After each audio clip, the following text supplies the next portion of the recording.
My name is Samantha Blake, and I never thought I'd feel this kind of sting after 25 years of dedication. Sitting in my apartment, the sunlight streaming across the polished mahogany desk, I could feel the warmth on my shoulder, yet it couldn't reach the cold knot in my stomach.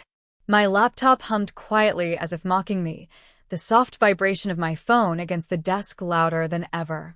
The message had come just minutes ago. We have implemented a new AI system to manage the database you built. We no longer require your services. I stared at the screen, letting the words sink in. 25 years. 25 years of nights spent debugging, coding, and creating a digital legacy that ran this company like clockwork. And now, replaced by lines of code. I touched the silk of my blouse, feeling the delicate fabric slide under my fingers, grounding me. I closed my eyes and breathed in the scent of coffee lingering from the morning, the faint aroma of my lavender candle mixing with it. There was hurt, yes, but there was also a spark of something I refused to let die. Pride, resilience, a quiet defiance. I could almost hear the irony laughing in the empty room, whispering, "You built this empire. They thought they could erase you." Somewhere deep down, I knew this wasn't the end. The thought of walking away quietly, pretending nothing had happened, almost made me shiver, but the fire in me stirred. And for the first time in a long while, I felt alive, not broken. I remember the day like it was yesterday, even though it's been over 2 decades. I was 22, fresh out of college, clutching a spiral notebook filled with algorithms and database schematics that nobody had thought could exist. My first job at Linton Tech felt like stepping into a battlefield. The older men in the office looked at me as if I were a fragile paperweight, my ideas dismissed with a laugh or a condescending smile.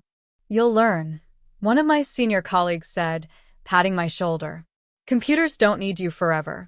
Technology moves faster than people." I remember biting back the retort that would have made them regret underestimating me. My hands had trembled that day, not with fear, but with a determination they couldn't see. My mentor, Mrs. Eleanor Green, had handed me a small bronze keychain shaped like a lighthouse. "Keep this," she had said, her voice soft but firm. "When things feel impossible, remember, you're the one who can guide the ship. Don't let anyone else steer it for you." That keychain had been my talisman. Every time someone doubted me, I'd touch it and whisper a vow. I will not be invisible. I will not be forgotten. There were nights I sat alone in the dim glow of my desk lamp, the office empty except for the hum of computers, feeling the sting of rejection. My proposals were shelved, my ideas attributed to others. I remember the lump in my throat when my manager told me flatly, "We're thinking of automating your role eventually. Don't take it personally. Don't take it personally." I wanted to scream, but instead I took a deep breath, my fingers tracing the edges of my notebook. It was that night I decided I wouldn't just survive. I would build something that no one could take away from me. I stayed late, learning every corner of the database, mastering the systems, understanding every line of code. I learned the language of machines the way I had learned the language of life, through patience, resilience, and stubborn determination. By the time I walked out that night, the first glimmer of my independence was shining through. I didn't need validation. I didn't need approval. I just needed to keep building, quietly, fiercely, and on my own terms. After that night, I became almost invisible in the office, but my ambition burned brighter than ever. I started taking freelance projects under the radar, building small databases for clients who trusted me because of my meticulous reputation. Each late-night session, each cup of coffee that cooled untouched beside my laptop, was a step away from being dependent on a company that had never truly seen me. I met Daniel Rivers, a seasoned software architect, at a tech conference in San Francisco. He was different. He didn't dismiss me because of my age or gender. Instead, he asked questions that challenged me, nudged me toward complexity I hadn't dared tackle, and respected every line of code I wrote. "You have a vision," he said one evening, leaning back in the small cafe, "and I'd like to help you see it realized." With his guidance, I slowly built my own system, a revolutionary database framework that could integrate AI tools without losing the human insight behind them. There were nights I cried in frustration when a bug wouldn't resolve or a client threatened to pull a contract. My self-doubt whispered cruelly that maybe I wasn't cut out for this. But then I'd remember Mrs. Green's lighthouse keychain, running my fingers over it in my pocket, and the fire would reignite. The first big win came when a mid-sized company approached me to restructure their entire data system. I remember the thrill, the moment their CEO shook my hand, saying, "We've never seen anyone understand our system like this before." That handshake wasn't just a business deal, it was validation, the taste of independence. Months turned into years, and with each contract, each successful implementation, my reputation grew quietly but powerfully. I learned to navigate the subtle politics of tech and business, quietly amassing both wealth and influence while keeping the public spotlight minimal. My social media accounts were intentionally bland, nothing flashy, no hint of the empire I was slowly building. Even my family thought I was making do in a modest, unremarkable career. But in reality, I had become indispensable. Companies that had never truly acknowledged my work now sought me out under new names, new projects, unknowingly relying on the very systems I had designed. I had built a network of loyal colleagues and clients who trusted me completely, and for the first time in my life, I controlled my narrative. Every evening, I would sit at my desk, my apartment quiet except for the hum of my workstation. I would glance at the bronze lighthouse keychain on my shelf, a silent reminder of how far I had come. What no one knew, what no one could ever guess, was that the young woman they dismissed was quietly creating something that would eventually make them all take notice.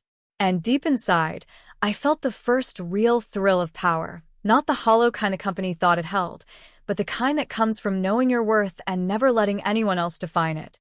The day they came to see me, I could feel a strange mixture of nerves and excitement. The company that had replaced me with a cold, calculating AI didn't know what they were walking into. I had agreed to the meeting under the guise of consultation, a polite, professional gesture, but in my mind, I was already preparing for the moment of truth. They arrived at my office, a sleek space with floor-to-ceiling windows that overlooked the city skyline, contemporary art adorning the walls, and the soft hum of servers running proprietary systems only I fully understood. It was subtle, elegant, a reflection of years of careful planning and success. Every item had meaning. The bronze lighthouse keychain on my desk, the leather-bound notebooks with every system I had ever built, a photograph of Mrs. Green smiling at me on my first promotion. Their eyes darted around the office, slowly registering the reality, the expensive equipment, the organized chaos of genius at work, the screen's flashing lines of code and graphs that seemed indecipherable but were entirely mine. I watched them take it in, their faces shifting from casual expectation to quiet confusion, then to outright disbelief.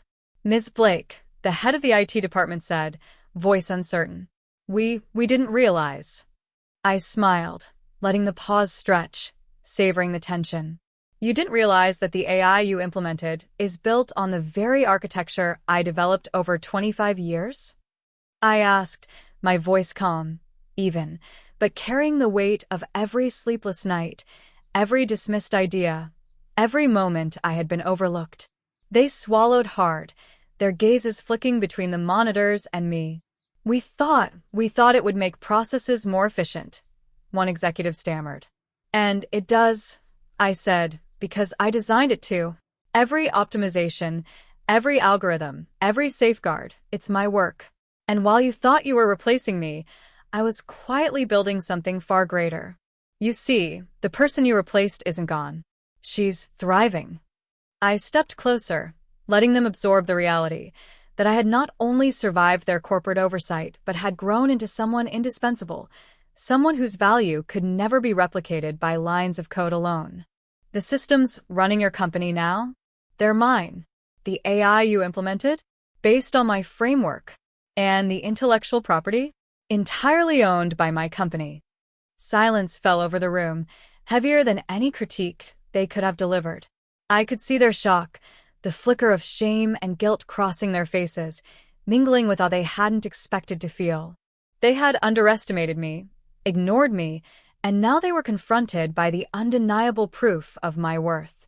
I've built a career, a legacy, and a company that no AI can replace. And yet, I'm here, giving you the chance to understand the value of what you dismissed, I added, letting my voice resonate with calm authority. Because unlike that system, I am human, and human ingenuity cannot be coded out. For a moment, the room was still. The only sound, the quiet hum of my computers, the faint ticking of a clock, and the slow intake of breath from those who had once thought they could erase me. The shift in power was palpable. For 25 years, they had held the illusion of control, and now, in this quiet office lined with screens and certificates of my success, it was my turn. I could feel the weight of authority settle comfortably on my shoulders, a sensation I had earned through sweat, tears, and relentless perseverance. I'm willing to help you integrate this system properly, I began, my tone firm but not cruel. But there are conditions.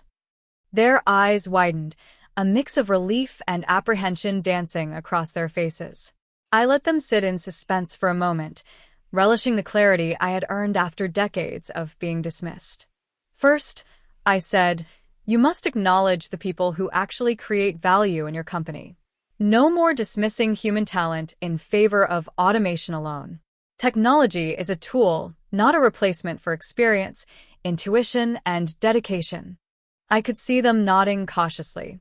Second, I continued, any future AI implementation must include transparency. No project should erase contributions or sideline employees the way you tried to do to me. Accountability is non-negotiable. I caught the way their faces shifted, a mixture of guilt and reluctant respect. I paused, letting the moment settle, then added, third, everyone involved must undergo mentorship. I will personally oversee training for teams to understand the systems and how to maintain them ethically. This is about growth, not control. Their hesitation was obvious, but they had little choice. They needed me far more than I needed them.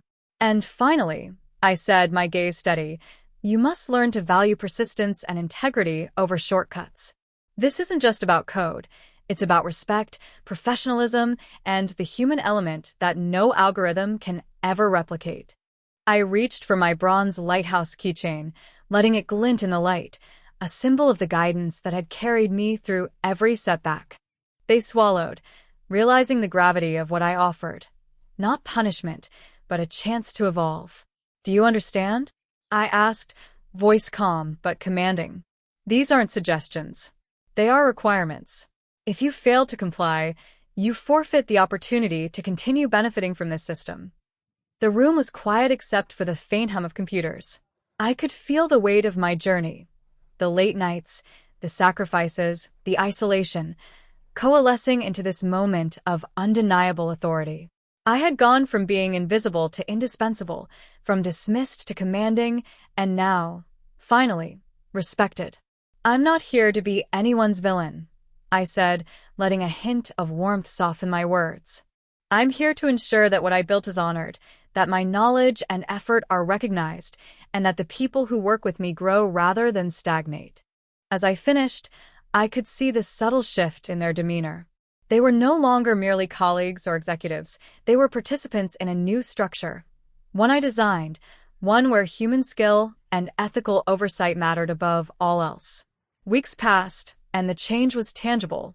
The company, once cold and dismissive, began to transform. Teams communicated with newfound respect, acknowledging contributions they had previously overlooked. Mentorship programs were implemented, and human insight was woven into every project alongside technology. The same people who had underestimated me now sought guidance and perspective, and I watched them evolve with quiet satisfaction. Sitting in my office one evening, the city lights shimmering through the windows, I allowed myself a rare moment of reflection. The pain of betrayal, the nights spent questioning my worth, and the silent victories no one noticed, they all led me here. I traced my fingers over the bronze lighthouse keychain, feeling its reassuring weight. It had been my compass through uncertainty, a reminder that perseverance and integrity always had value. I thought of Mrs. Green, her gentle smile, and her unwavering belief in my potential. Without her faith, without my determination to honor her advice, none of this would have been possible. I realized that strength wasn't just about holding power, it was about choosing how to use it, and knowing when to extend compassion without compromising your principles. In those quiet moments, I also acknowledged the irony of it all. Replaced by an AI, dismissed for decades, yet I had become the architect of systems far beyond their understanding. And in doing so, I had reclaimed not just my career, but my sense of self-worth. I was no longer just Samantha Blake, the woman who built databases. I was Samantha Blake, the one who redefined her destiny. I smiled, a gentle, resolute smile, and whispered to myself, "They thought they could erase me. But I am the author of my own story, and no algorithm could ever rewrite it." With that, I turned back to my work, not with bitterness, but with purpose. Every line of code, every decision, every system I built carried the story of resilience, of unwavering commitment, and of a woman who refused to be invisible. And for the first time in a long while, I felt complete, empowered, and deeply at peace.